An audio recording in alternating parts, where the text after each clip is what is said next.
All right, so. That was good information too. That's going to be on the exam. So everyone who's here in person, you get a bonus.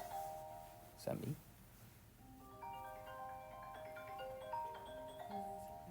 Oh, okay.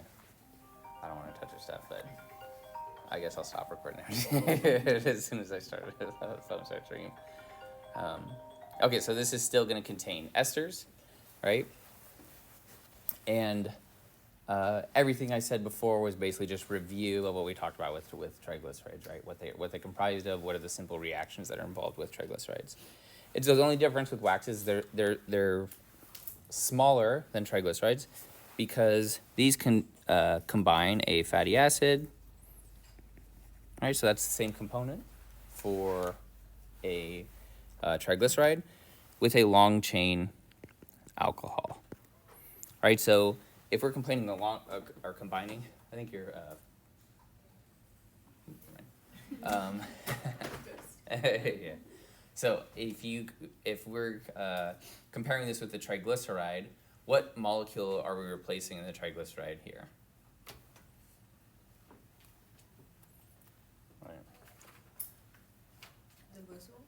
The glycerol, right? And we're replacing it with a long chain alcohol, right? So this is actually going to look a little bit simpler. It's going to be basically an ester in the middle of two long chain R groups, right? And so this is going to look something like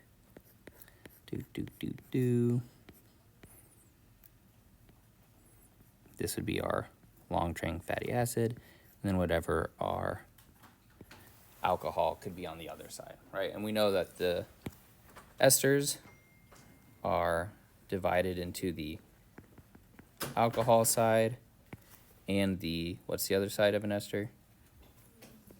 Carboxylic acid side, right? Carboxylic acid side. And so these molecules are very nonpolar, so that means they should be what in water? Yep, they don't mix, or insoluble is another way of saying that, right? So they are very insoluble in water.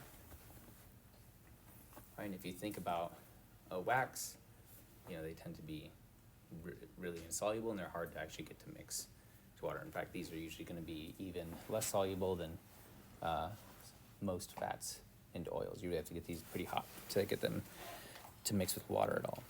And so this is going to make a specific type of reaction very difficult. Does anyone have an idea what reaction that might be? Yeah, it should be hydrolysis. And so why does it make hydrolysis difficult? Yep, how are you going to add water to it if it's insoluble in water, right? Because hydrolysis requires hydration, which is going to be hard.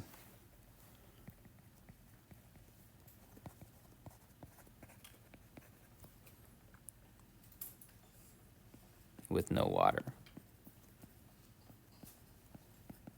So hydrolysis is probably going to require really high temperatures or something like this for a wax to end up going through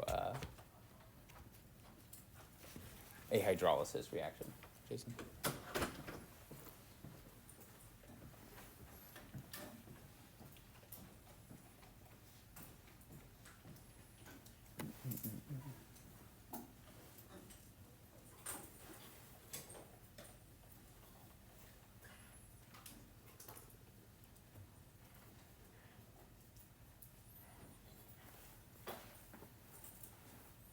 Okay.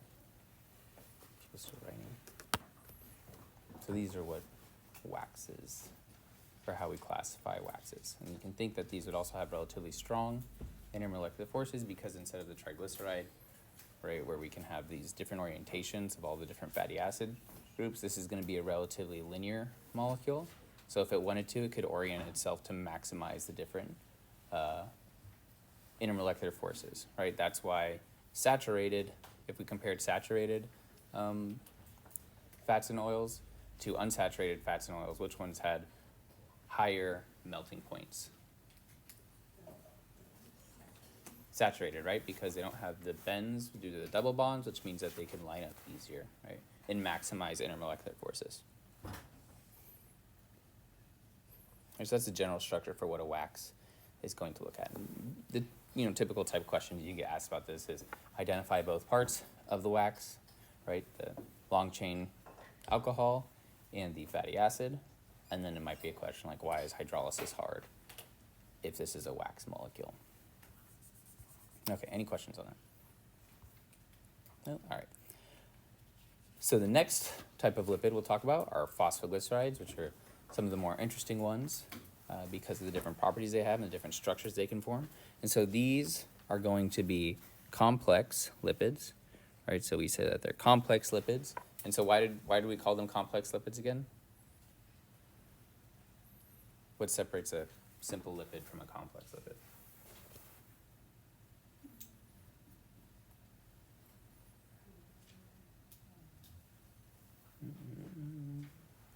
So it had to do with the type of functional group that we have.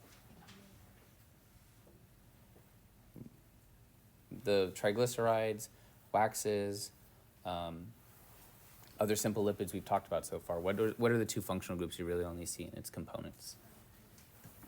Yep, we really only see alcohols, carboxylic acids, and esters. Right, those are what make a simple lipid. Right, because lipids were not classified by any specific functional group, like you would say carbohydrates or proteins are by the amide bond. They're classified by their physical properties more, right? And so it's one of the classifications when we distinguish between simple and complex is that complex lipids are going to have other functional groups besides these three, right? So this means that a complex lipid has other functional groups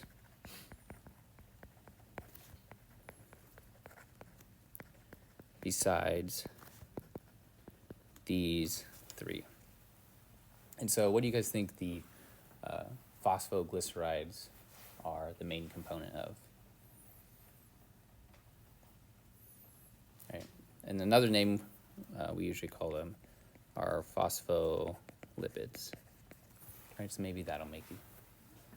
Where else have you guys, and maybe in some other science class you've heard phospholipids are? Yep, these are generally the main component of the cellular membrane in eukaryotic cells. Right, so the phospholipids are the main component in the cellular membrane. And so it's a complex lipid because of the function other than the usual alcohol, carboxylic acid, or ester. And so specifically, what this is going to look like is one of the spots on the glycerol is going to be taken by a phosphate group. And when we have it in this form, we say it's a phosphoric acid. And really what it forms is called a phosphoester, but we're not really concerned with that. Basically, there's a phosphate group that takes one of the spots on the glycerol, so it's replacing what? It's replacing not the alcohol, because the glycerol is the alcohol, right? And then we have three what binded to a usual triglyceride?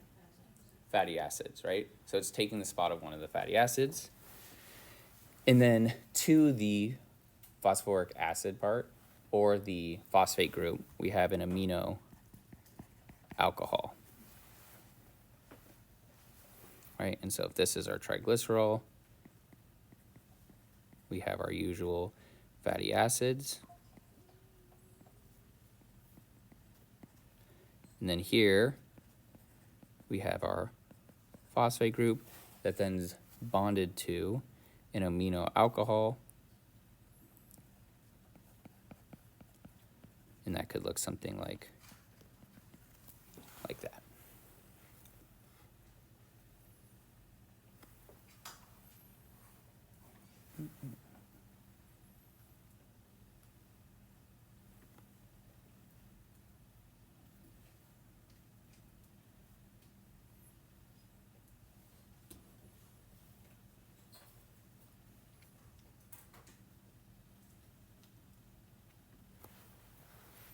and oftentimes no, leave that on. You'll see this in its charged form. So this is the different R groups, which are our two fatty acids that are going to be there. And we have a minus charge on the phosphate group. And then our random, or one of a couple amino alcohols. And so this is going to be just an exchange between these two, right? So the same way that we talk about carboxylic acids being charged or uncharged, the phosphate group can be that as well. This has more to do with resonance than it does with protonation or deprotonation of the structure, though.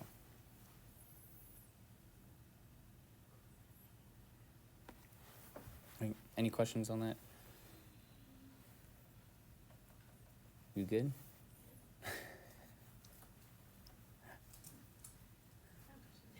I always like get resonance a little confused. Does it just mean that I guess I So- can't think of it in the way that it normally means. All right, so remember when we talked about hybridization and stuff? And so if you have these unfilled p orbitals, right, because in resonance you usually require sp2 hybridization. So you have these unhybridized p orbitals, and if they're not filled, it basically means that they have overlap with their neighbor and electrons can move between these unfilled p orbitals. So it allows for exchanging of bonds between two groups. So an example of resonance, for example, is if we had, do I need to go back?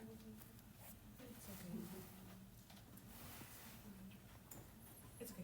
Are you sure? Okay. Would be the carboxylate ion, right? It can exchange between both of these structures, right? And so what's happening is that we get switching of the double bond between both of these. So these are the two resonance structures that appear here. And really what's happening is if you look at these bond lengths, you'll see that resonance donates electron densities. So these are actually longer than what you'd expect for a typical bond length. And so the real representation of something like this is instead of having, a double bond between one, people will draw this kind of dashed line between the two,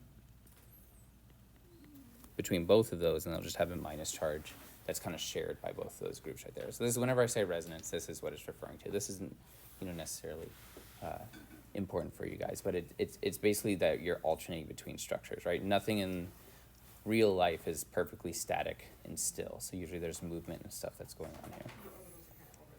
Yeah, and it basically has to do with the fact that this carbon atom is sp2 hybridized, and then both of the oxygens in these cases are sp2 hybridized as well, and it allows this movement of electrons between all of their p orbitals. And then when they form molecular bonds, they're called pi bonds, and so then this is called the pi system that things are moving through. But yeah, good question. Okay, and so for a phosphoglyceride or a phospholipid, a typical block diagram, so remember for triglycerides, we had the block diagrams of the glycerol and then 3 fatty acids that were bonded to it, and it was just an easy way to draw that, so we don't have to draw all of the carbon atoms and oxygens and everything, is we're still going to have a glycerol in a phospholipid, right? So this is going to be our glycerol. In each of the 2 spots, we can have our usual fatty acids. And these can be, if it's a natural phospholipid, they'll usually be different fatty acids. And then in the last spot, we will have our phosphate group. Then bonded to the phosphate group, we have what?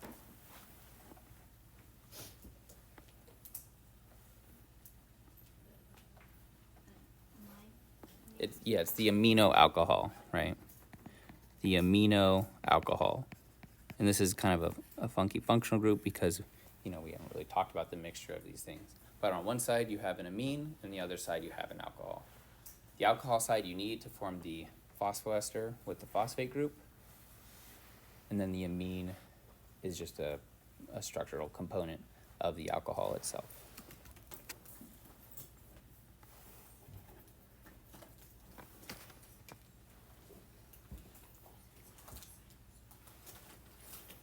So this would be a typical block diagram, the same way we did for triglycerides, for phospholipids or phosphoglycerides. Yeah. I'm still writing.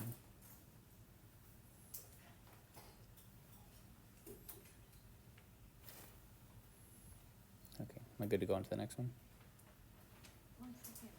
Mm-hmm.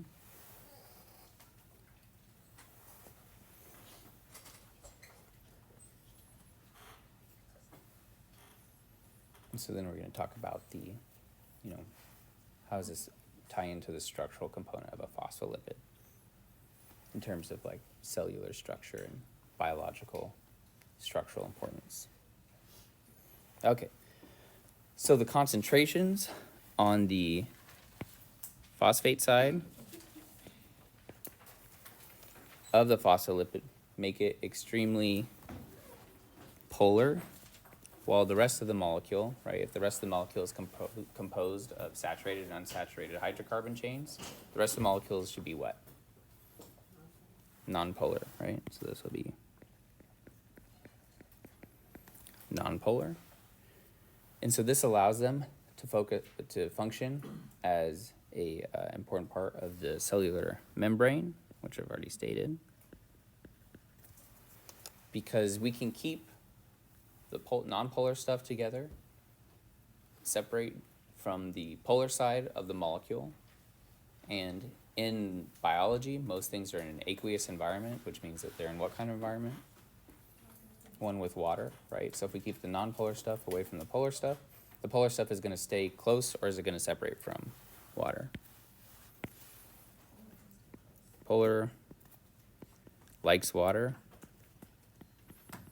and then the nonpolar component does not like water, right? So it's going to be exposing the polar side to the solvent around and then keeping the nonpolar parts of the chain together. So the nonpolar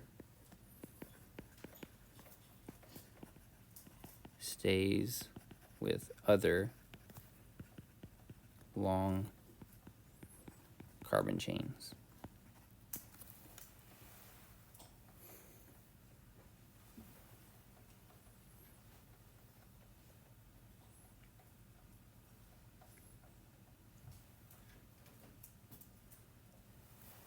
And then depending on the specific amino alcohol, so the main ones you'll see are choline, serine, and ethanolamine.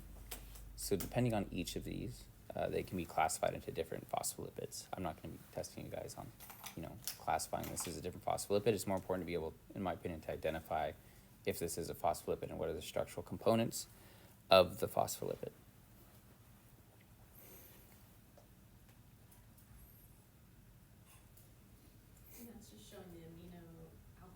Yeah, these are just the amino alcohols, right? So each of these are just the amino alcohols. So if we go back to what this block, this is just the red block right here, right? Everything else is the rest of the glycolipid.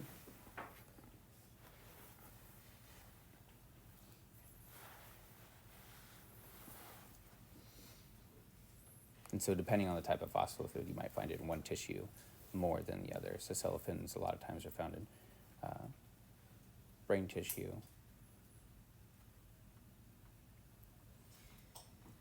And whatnot. And so you can kind of see how these lipid structures will start to change, right? There might be some, if we're looking at the block structure, we change each individual component of the block structure. That could lead to a new type of lipid.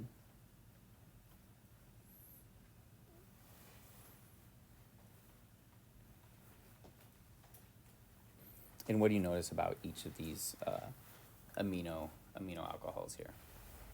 That's important for the properties of the lipid.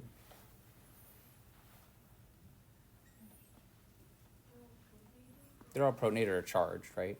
And if they're charged, that's what makes them likely to interact with water. If we have charged R groups or side groups, right, water can orient itself to interact with that charge, right? And so if we were to look at, for example, let's look at the ethanolamine. If we have a positive group here, then we can orient water molecules, the other way around. We can orient water molecules such that the negative side of the water molecule, right, of the dipole of the water molecule is solubilizing or interacting with the positive charge. If we look at serine, we have the negative charge on the C-terminus of serine, which is an amino acid, and we can orient water molecules the other way. Right, so this is why water will interact with both positive and negative charge. A lot of time we think of it in terms of negative charge, stabilizing the negative charge, but it also works with the positive charges in general. Charges in general, water will interact with. Okay.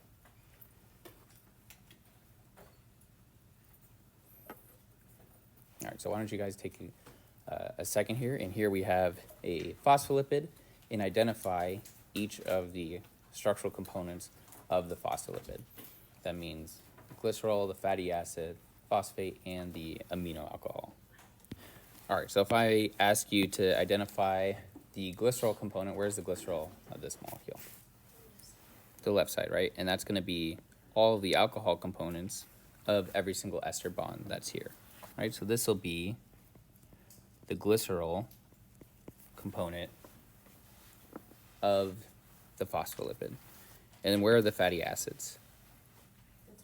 The top two positions here, right? So these are going to be the carboxylic acid sides of the top two esters. And would you expect this to be a natural or a synthetic phospholipid based off of the fatty acids?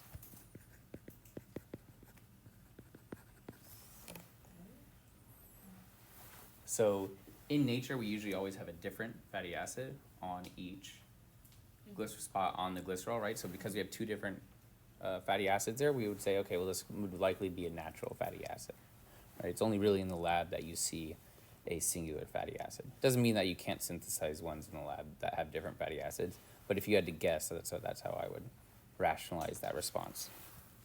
And what about the amino alcohol? Where's the amino alcohol? Bless you. Excuse me, thank you.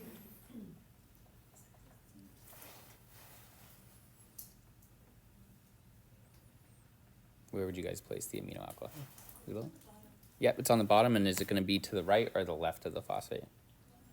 To the right here, right? And it's going to include this because this is the alcohol side of the phosphoester, so this is the amino alcohol. And the only thing that's left is what? What's the last component of the phosphate, right? So this would be the phosphate group on the phospholipid. Right, and so if I said I put this in a solution with oil and water that were not mixed, how would this phospholipid orient itself in the solution? Sorry, I just didn't hear you. No, I said they're not suitable, or? Well, part of it will be suitable, right? And the other part will not be suitable. And it just depends on, I'll go back. And it just depends on which part you're looking at, right? So I'll draw a little diagram. Good? All right, Isabel? Oh, if it's a natural fatty acid, if you had different fatty acids there, if you had the same fatty acid, that would tell you right away it's synthetic because most naturally occurring triglycerides or lipids in general don't have the same fatty acid groups on each spot on the glycerol. Right, so these are different hints towards a natural naturally occurring, I should say, naturally occurring lipid.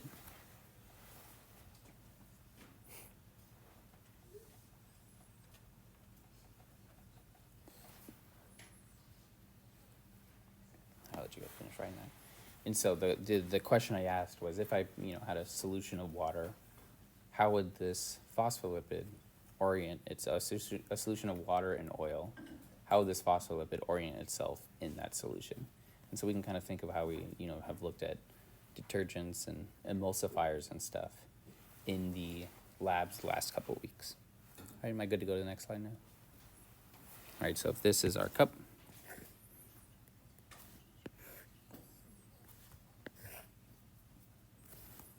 all right, we have an interface of water, and on the top we have oil.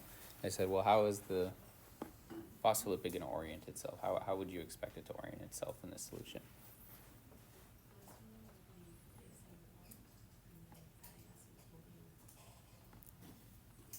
So you said the glycerol will be facing, yeah, so you said the glycerol, so you're saying an orientation like this, so I'm not going to say, where you have, all right, we'll draw the block diagram. The glycerol, so if that's the glycerol, and then we have each fatty acid like that, right? Because that was the orientation you're talking about, yeah. So that's not because I can see why you would say that, because you have the kind of carbons in the glycerol that are all like carbon bonds, and that would seem like it's nonpolar. But what's important to think about, and it kind of goes back to kind of how we were drawing the triglycerides last lecture, is that this right here is just one type of representation of the structure, right? In reality, these bonds are allowed to rotate and move about each other. Bless you.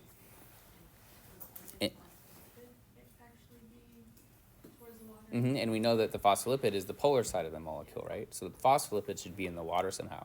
And all the fatty acid chains should be away from the water because they're very nonpolar, right? And so if we think about what this structure could actually look like, is we could have the central carbon right here. Then we have the phosphate group, and this was ethanolamine, right? So then it was something like this, plus H, like that, right? And then we have the esters to the fatty acids. This is R group 1, and then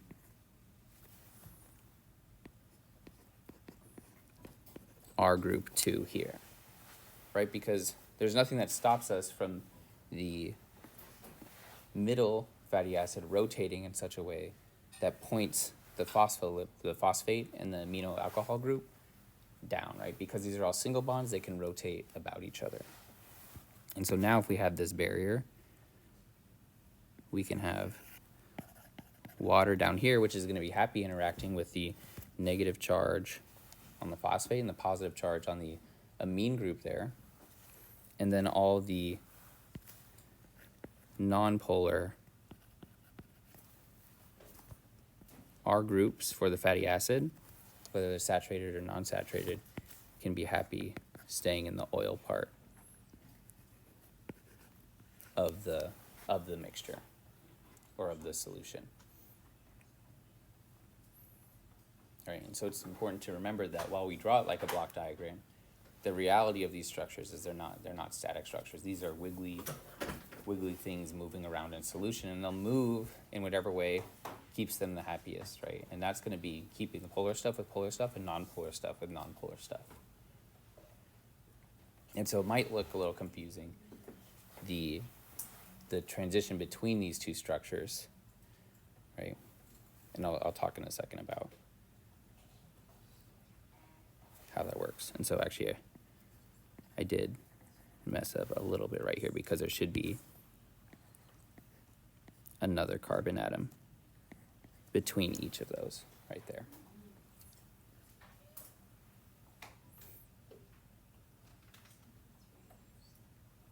All right, so here, if I was to highlight this right here, what molecule or what part of the structure is this? This is the glycerol, right? And it's important, or we can think of the glycerol as the kind of anchor that ties all of these different big groups together.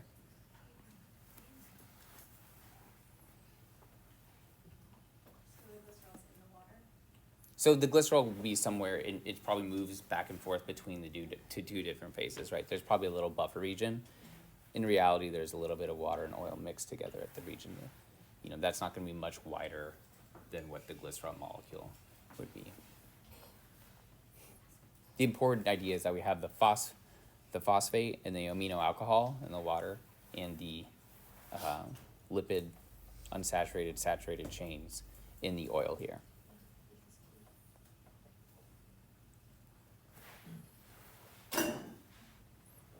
Right. Would the fatty acids be in the water or the oil? The fatty acids will be in the oil. Yeah, so the fatty acids are going to be in the oil, right? Because they're nonpolar, so they want to stay around other nonpolar stuff, which is the oil. The phosphate side of the molecule, phosphate amino alcohol, is charged, and water likes to surround charged stuff, so it's going to stay with the charged things.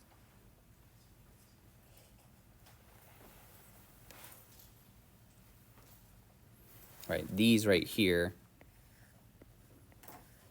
those are the fatty acid R groups.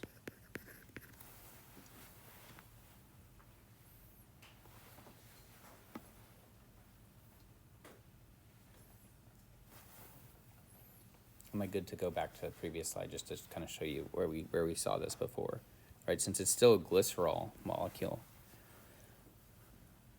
We saw this also when we were looking at the different reactions. I drew the structures this way, right? So when I had these structures here,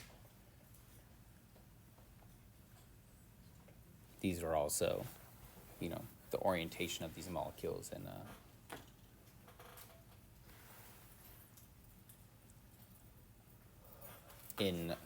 in you know, more realistic arrangement rather than in the block diagrams here.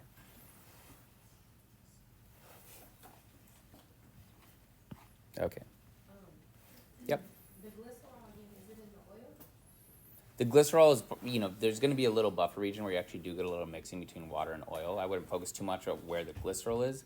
The important thing I want you to say is that we have the charges in the water and the long fatty acid chains in the oil. Most likely, the glycerol will probably be slightly in the water because it has these O groups here and then the carbonyls right next to them, so this can be interact with water pretty strongly. Like these can be accepted for hydrogen bonds. So that's where most likely it'll be. But if you had the glycerol slightly above or below, it isn't exactly wrong or right. Because you know, just like if you have a glass of water, right at the interface between the water and the air, there is a little bit of water molecules in the gas phase. Even though you wouldn't say they're mixed, it's just at the interface, there's always going to be a little bit of that. So at the interface, there's going to be a little oil and water mixed together. But yeah, good questions. Okay, so let's take like a 5-minute break. We'll come back, we'll finish up lipids, and we'll start talking about sphingolipids and even more complicated lipids. Okay, so that's how the phospholipid would orient itself in water because we have flexible bonds, right? All right, so why don't you guys take a second and see if you can come up with a typical structure. I feel like people got louder as I started talking. So yeah. It's like when I'm talking, you don't get louder. You're supposed to slowly get quieter. I don't understand how that worked right there. I know, right? I'm like, wait, no. All right, so here we have amino ethanol. So draw a typical phosphoglyceride containing the cation of amino ethanol, or ethanolamine, sorry. All right, so if we were to draw a block diagram of our phospholipid, what are the major components again? we have our glycerol, which is usually our backbone, right? So this is, I'll just put G for glycerol. And what else do we got? Fatty acids, right? So we have 2 of them.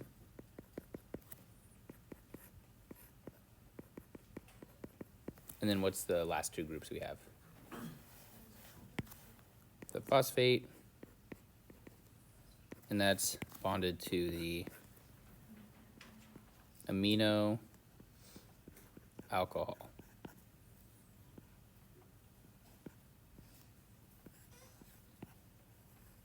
Right, so that's the generic structure, right? And so I mentioned it in words, I didn't say it explicitly, that this group right here was called a phosphoester right there, right? Because we have a phosphate group, like a phosphoric acid that's basically been condensed with an alcohol, right? And so with our amino alcohol, I know it has more functional groups on it than just an amine or an alcohol, but we still kind of do the esterification in the same way, right? Because we still want that ester there, which means that that OH that we have there gets slapped on to the phosphate group, right? And it gets slapped onto the phosphate group, and then it makes a phosphate ester, or a phosphoester. And so all of these will be the same. So we have H2C, O, C double bond O, R1 for the first fatty acid. I'll draw some made up R group here. Is that saturated or unsaturated fatty acid? Unsaturated, why? Has double bonds. Then we have this one, which is going to be, how would you classify that? Saturated, right? And then we have the O to the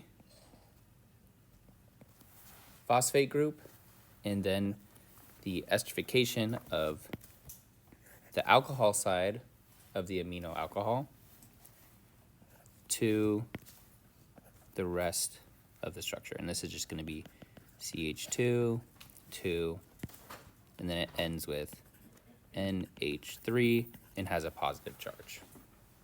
All right, so this would be a typical type structure of a phospholipid. Right, so just by going from the block diagram, that can help us in coming up with what the structure would actually look like for a real phospholipid. Right, and here I drew it again in that block diagram orientation. In reality, these things are all going off in different directions or orienting themselves according to intermolecular forces around them. Sarah? How do we know if the phosphate is a negative or whatever? It'll always be a negative charge, Okay, so yeah. it's not So the same way in the nucleic acid, you know, in solution, you always have the phosphate backbone of your DNA or RNA is going to be negatively charged. Yep, the phosphate group in general is usually negatively charged. Okay. Okay, any questions on this? Or anyone have anything that was slightly different and they want to see if that was correct? Right. And so the green part that I have drawn there is just the 2 carbon atoms that are between the alcohol group, or the hydroxy group, and the amino group on the organic molecule. Okay. All right, so we'll move on to sphingolipids now. And so these are another complex lipid that also serve as a structural component of cellular membranes. And when I say structural component of cellular membranes, it's true that it is in the cellular membrane, but in also transport of lipids and stuff like that, we do have these lipid structures that form, you know, kind of these spherical vesicles throughout the cell and the body. So it's not just the cells themselves, but also for transport of different cellular materials, membranes. And so unlike all the lipids that we've talked before, right, before we modified one of the fatty acid groups as a phosphate and an amino alcohol, these don't have a glycerol, but instead have a sphingosine.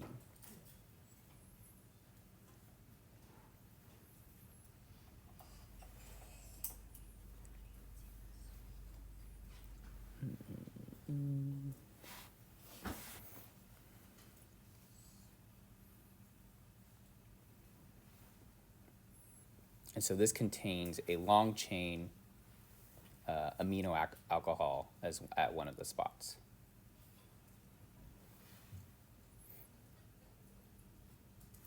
All right, so here we have the long chain amino alcohol.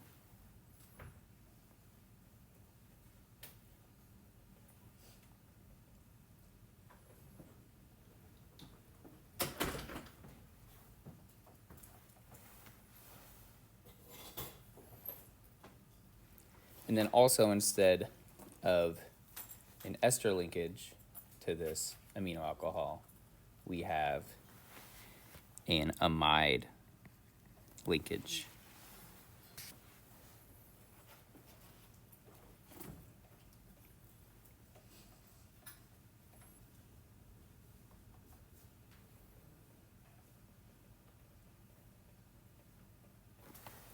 Looks like the missing a blank space here.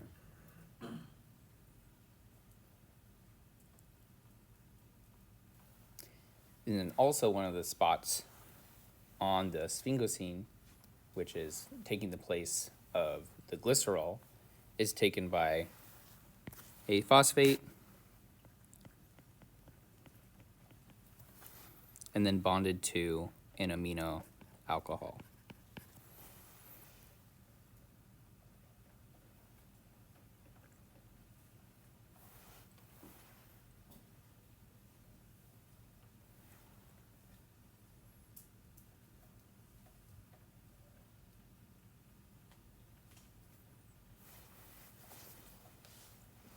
All right, so we still have that phosphate part with the amino alcohol, which means that part of this molecule is going to be what in terms of intermolecular forces?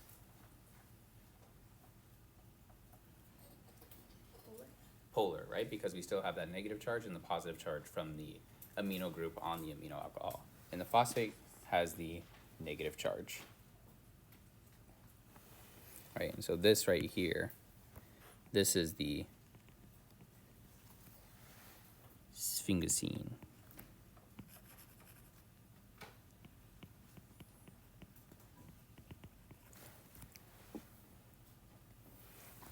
And if we were to look at the kind of backbone the same way we do with the glycerol, this would kind of be forming the backbone of the sphingosine. The R group for the fatty acid is going to have an amide bond instead of a ester bond. So this is where the fatty acid will go.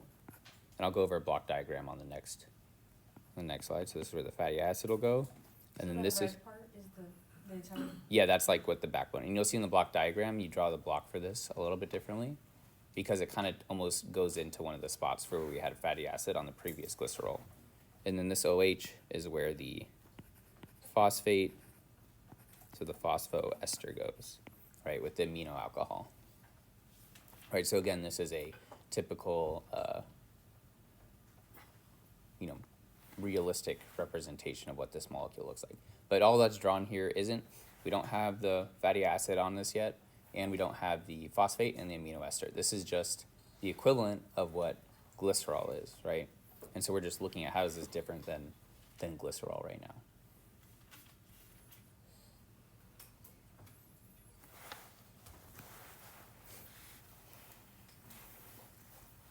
Okay, am I good to go to the next one? Anyone still writing? And so how these look in a block diagram is we have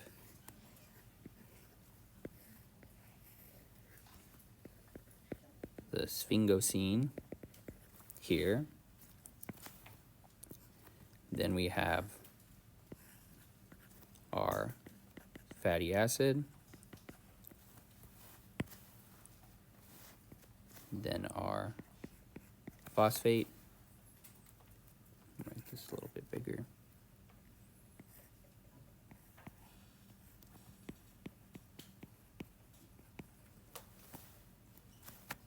And then our amino alcohol.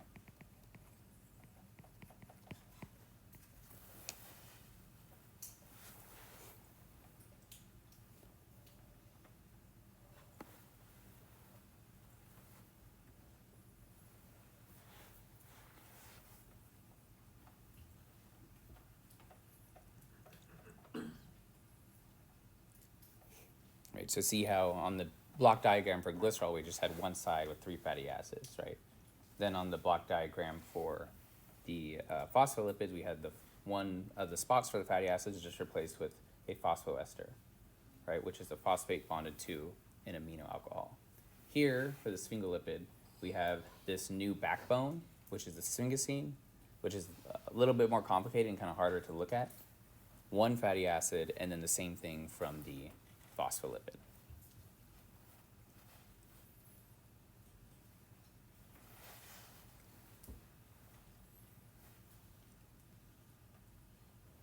Right. Okay. So why don't you guys take a look at this molecule? So this is a sphingolipid. It's called sphingomyelin. And see if you can identify each of the block components in this realistic, more realistic representation of the sphingolipid.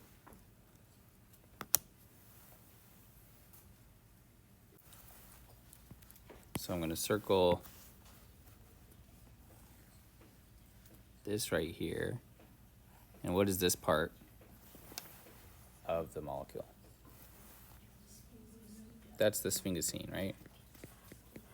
Right, we see that here's the, let me get the little laser pointer. Here's the long chain, right? Long carbon chain. Here's the alcohol part of the amino alcohol. Here, or one of the alcohol parts. Here's the amino group that forms the, what kind of bond with the fatty acid?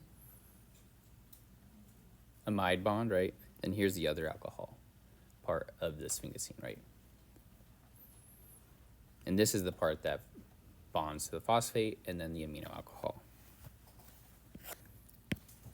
So then this group right here is what? This is the phosphate. This right here is another what? Amino alcohol. And then this part right here is the fatty acid.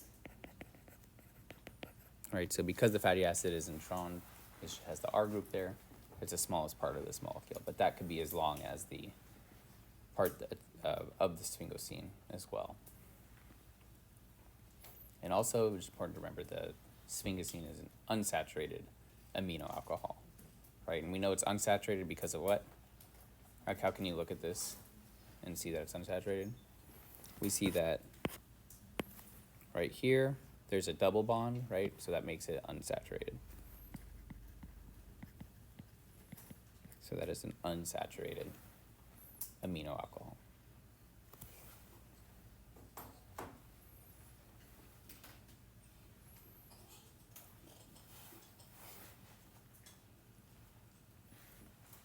Okay, any questions to that? Does that look funky to anyone?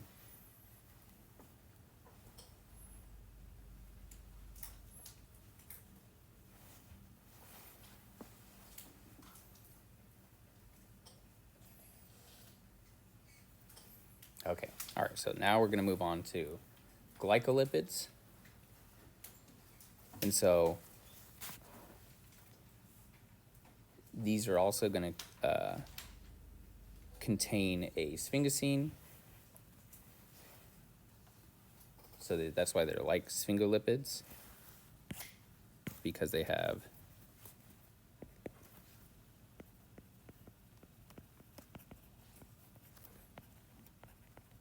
the sphingosine backbone.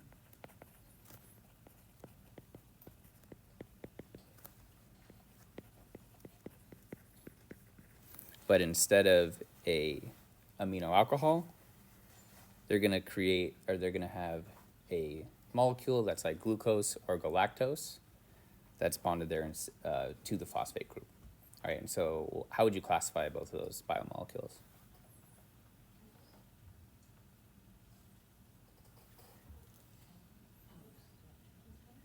Or what kind of biomolecules are those? Those are carbohydrates, sugars, or saccharides, right? So these contain a carbohydrate or a sugar or a saccharide, right? So you're going to have this saccharide instead of the amino alcohol. And so these are going to be if you had to guess based off your guys' knowledge of carbohydrates, where on the carbohydrate do you think it bonds to the phosphate group?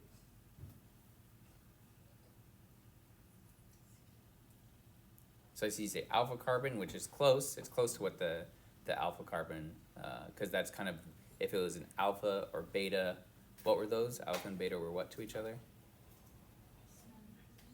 They're anomers, right? So if it's bonded, it's probably going to be bonded to the anomeric carbon.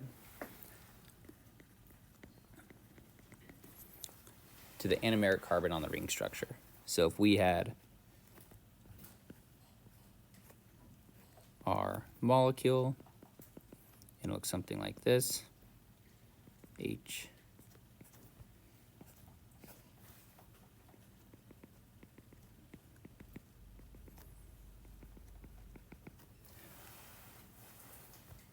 And we had an O here, then this would be bonded to the phosphate group. Actually, I'll draw the whole phosphate just because it's a little easier. And then that's bonded to the rest of the sphingosine,